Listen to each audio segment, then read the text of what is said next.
My name is Nick Brand. I'm the Director of Corporate Programs at the Chicago Council on Global Affairs, and thank you all for joining us this evening. I'd like to take this opportunity to welcome George Friedman to the Chicago Council. I believe it's his first time here, so thank you so much for being with us. No place is really pacific for very long. I mean, neither the United States, we have constant wars, okay? Europe will, I suspect, not return to the 31 years, but it will return to humanity.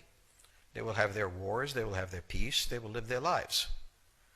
It will not be 100 million dead, but the idea of the European exceptionalism, I think, is the one suffering the first death. There will be conflict. There was conflict in Yugoslavia, and there's certainly conflict now in Ukraine. As to the relationship to the United States, we no longer have a relationship with Europe. We have a relationship with Romania, we have a relationship with France. There is no Europe to have a relationship with. Yes, the gentleman in the fourth row over here. Excuse me. By the way, I'm a subscriber. Is Islamic extremism really the major threat to the United States, and will it die on its own, or will it keep growing? It is a problem to the United States. It is not an existential threat. It has to be dealt with, but it has to be dealt with proportionately. We have other foreign policy interests. So, the primordial interest of the United States, over which for a century we have fought wars, the First, Second Cold War, has been the relationship between Germany and Russia, because united they are the only force that could threaten us, and to make sure that that doesn't happen. If you're a Ukrainian, is essentially reach out to the only country that will help you, which is the United States. Last week, 10 days ago, General Hodges, Commander U.S. Army Europe, visited Ukraine. He announced that U.S. trainers would now officially be coming, not just unofficially coming. He actually pinned medals on Ukrainian fighters, which by protocol of the military is not the way. Foreigners don't get to pin on, medals, but he did, showing that this was his army. He then left and in the Baltics announced that the United States would be pre-positioning armor, artillery, and other equipment in the Baltics, Poland, Romania, and Bulgaria, which is a very interesting point. So the United States, and now yesterday the United States announced that it would be sending weapons. Tonight, of course, they denied it, but they are. The weapons will go. In all of this, the United States has acted outside the context of NATO. Because NATO has to have a 100% vote. Any one country can veto anything.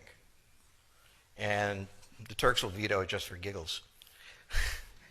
The point is that the United States is prepared to create a cordon sanitaire around Russia. Russia knows it. Russia believes that the United States intends to break the Russian Federation. I think that, as Peter Lorre put it, we don't want to kill you, we just want to hurt you a little bit. Either way, we are back in the old game. And if you go ask a Pole or a Hungarian or a Romanian, they live in a totally different universe from a German. And they live in a totally different universe from a Spaniard. So there is no commonality in Europe. But if I were a Ukrainian, I would do exactly what they're doing. Try to draw the Americans in. All right, next question, please. The United States has a fundamental interest. It controls all the oceans of the world. No power has ever done that. Because of that, we get to invade people and they don't get to invade us. It's a very nice thing. Maintaining control of the sea and control of space is the foundation of our power. The best way to defeat an enemy fleet is to not let it be built. The way the British managed to make certain that no European power could build a fleet was to make sure the Europeans were at each other's throats. The policy that I would recommend is the one that Ronald Reagan adopted toward Iran and Iraq. He funded both sides so they would fight each other and not fight us. This was cynical. It was certainly not moral. It worked. And this is the point. The United States cannot occupy Eurasia. The moment the first boot sets the ground, the demographic differential is we are totally outnumbered. We can defeat an army. We cannot occupy Iraq. The idea that 130,000 men would occupy a country of 25 million, well, the ratio in New York of cops to citizens was greater than we had deployed in Iraq. So we don't have the ability to go across, but we do have the ability to, first, support various contending powers so they concentrate in themselves with political support, some economic support, military support, advisors, and in extremis, do what we did in Japan, in Vietnam, in Iraq, and in Afghanistan, spoiling attacks. The spoiling attack is not intended to defeat the enemy. It's intended to throw him off balance. What we did in each of these wars, in Afghanistan, for example, is we threw Al-Qaeda off balance. The problem we have, since we're young and stupid, is that having thrown them off balance, instead of saying, okay, job well done, let's go home, we said, well, that was easy. Why don't we build a democracy here? This was the moment of dementia that came in. The answer, therefore, is the United States cannot constantly be intervening throughout Eurasia. It must be selectively intervening and very rarely. That is the extreme moment. We cannot, as the first step, send American troops. And when we send American troops, we have to clearly understand what the mission is, limit it to that, and not develop all sorts of psychotic fantasies. So hopefully we've learned that this time. It takes a while for kids to learn lessons.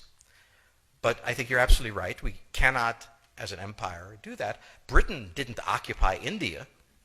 It took various Indian states and turned them against each other and provided some British officers for an Indian army. The Romans did not send vast armies out there. It placed kings like, various kings it created under the emperor, and those kings were responsible for maintaining the peace. Pontius Pilate was an example. So empires that are directly governed by the empire, like the Nazi Empire, fail. No one has that much power. You have to have a level of cleverness. However, our problem is not yet that. It is actually admitting that we have an empire. So we haven't even gotten to that point where we don't think we can kind of go home and it'll be over and done. And so we're not even ready for chapter 3 of the book. Question on the table for the Russians is, will they retain a buffer zone that's at least neutral? Or will the West penetrate so far in the Ukraine that they're 70 miles away from Stalingrad and 300 miles away from Moscow? For Russia, the status of Ukraine is an existential threat. And the Russians cannot let go. For the United States, in the event that Russia holds onto the Ukraine, where will it stop? Therefore, it's not an accident that General Hodges, who's been appointed to be blamed for all of this, is talking about prepositioning troops in Romania, Bulgaria, Poland, and the Baltics. This is the intermarium, from the Black Sea to the Baltic, that Pilsudski dreamt of. This is the solution for the United States.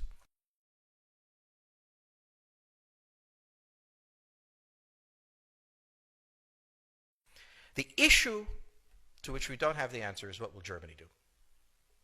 So the real wild card in Europe is that as the United States builds this cordon sanitaire, not in Ukraine but to the west, and the Russians try to figure out how to leverage the Ukrainians out, we don't know the German position. Germany is in a very peculiar position. Its former Chancellor Gerhard Schroeder is on the board of Gazprom. They have a very complex relationship to the Russians. The Germans themselves don't know what to do. They must export. The Russians can't take up the export. On the other hand, if they lose the free trade zone, they need to build something different. For the United States, the primordial fear is Russian capital, Russian technology, German technology and German capital, Russian natural resources, Russian manpower, as the only combination that has for centuries scared the hell out of the United States. So how does this play out? Well, the U.S. has already put its cards on the table. It is the line from the Baltics to the Black Sea.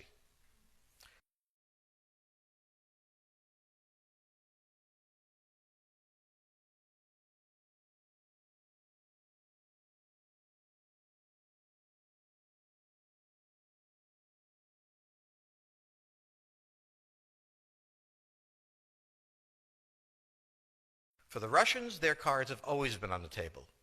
They must have at least a neutral Ukraine, not a pro-Western Ukraine. Belarus is another question. Now, whoever can tell me what the Germans are going to do is going to tell me about the next 20 years of history. But unfortunately, the Germans haven't made up their mind. And this is the problem of Germany always. Enormously economically powerful, geopolitically very fragile, and never quite knowing how to reconcile the two. Ever since 1871, this has been the German question, the question of Europe. Think about the German question, because now it's coming up again. That's the next question that we have to address. And we don't know how to address it. We don't know what they're going to do. And unfortunately, that's all we have time for this evening.